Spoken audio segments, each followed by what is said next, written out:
He wasn't born broken. His legs worked. His hands worked. But his heart carried bruises that never showed on the surface. He could walk, he could run, he could lift things, but still, people called him the handicapped boy. They never really explained what they meant by that, but he understood. They were not talking about his body. They were talking about their perception of him. To them, he was weak. To them, he was incomplete. To them, he was someone to pity, but never to listen to. This is the story of Kolade Peters, a 19-year-old guy who has been ignored all his life. He wasn't only rejected by outsiders, he was also treated unfairly by his family. He lived in a quiet house filled with noise. Noise of laughter that never included him. Conversations that floated around him but never through him. He sat at the table, but it felt like he was sitting outside the circle. Every idea he shared vanished like smoke. Every opinion he voiced was swallowed by silence. One evening, the family gathered for dinner. The air smelled of fried plantain and stew. His father, Mr. Peter Wole, was talking about how the company wasn't doing well. Everyone threw in their opinions, his mother, his siblings, even the housemaid. He sat quietly until he couldn't anymore. He took a deep breath and said softly, "Dad, maybe you could create a website for the company. A lot of people are moving business online now. Maybe it could help." Before he finished, his older brother, Akinola, laughed so hard the spoon slipped from his hand. "You, website? You don't even finish school. Do you even know what a website is?" Their younger sister, Temalaliwa, joined in the laughter. Even their father smiled faintly, trying not to, but the damage was done.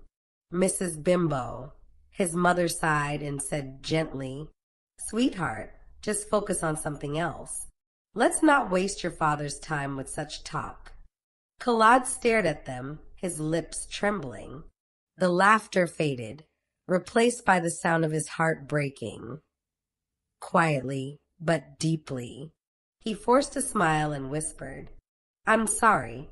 I won't say anything again." He meant it. From that night, he kept his words locked inside. He became the quiet one, the forgotten one, the background shadow in a house that never looked his way. But there was one time of the year when everything changed. Christmas. Every December, their house came alive. Relatives visited, lights hung from the balcony, children played, and laughter filled every room. And that was when Gloria arrived. She wasn't family by blood, just a family friend who visited every Christmas from another city. But to him, she was the only person who ever saw him for who he really was. Gloria didn't talk at him. She talked with him. She didn't listen out of pity. She listened with interest. Whenever she came, he'd count the days before she had to leave again. Because during those few days, he felt alive. One sunny Christmas afternoon, they sat under the mango tree in the yard, the air filled with the smell of jollof rice and roasted meat. She brought a puzzle board, a complex logic puzzle she said no one in her family could solve. She laughed and said, "Let's see if you can beat this one." They started working on it. Minutes passed. He studied the pieces, turned them around, his mind working like a quiet machine. Then, with one swift move, he completed it. Her jaw dropped. "No way," she shouted, half laughing, half shocked. They played again, and again he solved it. Faster this time. Then again, and again he beat the clock. She leaned back, amazed. "You're a genius," she whispered. "Do you know that?" He chuckled awkwardly. "No one's ever called me that before." "Well, I'm calling you that now. You stopped going to school because of how people treated you, but maybe that's not the end. You can learn from home. Have you heard of coding? You can build things, solve puzzles, like this one, but with a computer. You could become someone people can't ignore." Her words sank deep into him. No one had ever spoken to him like that, not with pity, but with belief. That night, while everyone else slept, he lay in bed staring at the ceiling, replaying her words in his mind. You could become someone people can't ignore. Something inside him flickered. Hope, determination, maybe both. He began sneaking into his father's study at night. There was an old laptop there, dusty, slow with a cracked screen. But it was enough. He turned it on, waited 5 minutes for it to load, and searched. How to learn coding for beginners. He watched videos quietly, typing along, deleting mistakes, learning late into the night. Every crash of the laptop fan, every flicker of the dim bulb above his head became part of his silent symphony. Sometimes he fell asleep at the desk. Sometimes he cried out of frustration when his code didn't work. But he didn't stop. For 3 years, he trained himself in secret. No one knew. No one asked. No one cared. Until one day, someone did. Gloria didn't visit for 3 years after she had advised him to start coding because of family issues. Until a certain Christmas, she came and saw him again under the mango tree. This time with a small laptop of his own. She asked, "What are you working on?" He smiled shyly, turned the screen toward her and said, "Something I built." It was a small web app that helped students practice logic puzzles, inspired by the very game they once played. She gasped, "You actually did it."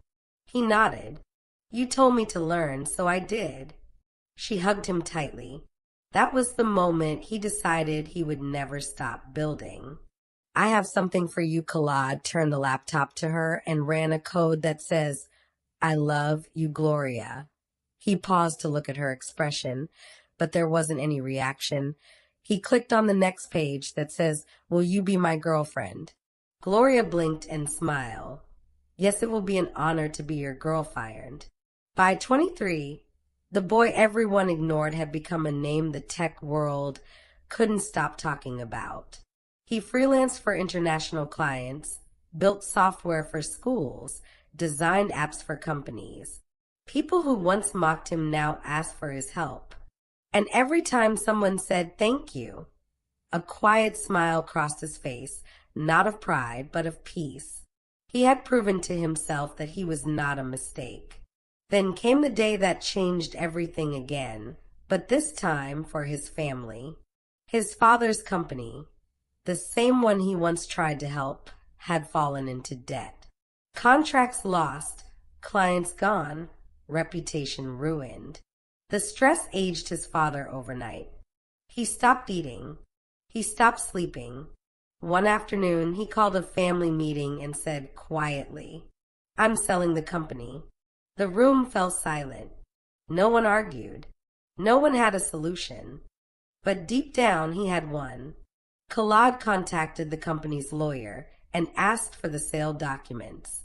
When the deal went through, the new buyer remained anonymous. The price offered was double what the company was worth. His father was relieved, though confused. Who would pay so much for this, he wondered aloud. He smiled secretly. He knew. A month later, the family received an invitation. Grand reopening of the company, under new management. His father attended, dressed in a suit that suddenly looked older than he remembered.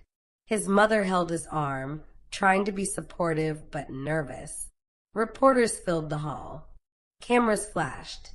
The new owner was about to be introduced. Then the doors opened. Footsteps echoed down the aisle. He walked in, confident, graceful, no longer the boy they pitied. His father's eyes widened. His mother's hands trembled. He took the stage, the microphone in hand. The crowd whispered, "Is that him?" He smiled softly and began to speak. "A few years ago, I was just a boy who nobody listened to. I spoke, but my words had no weight.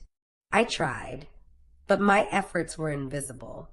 Today, I stand here not to boast, but to give back what rejection once tried to steal from me, my family.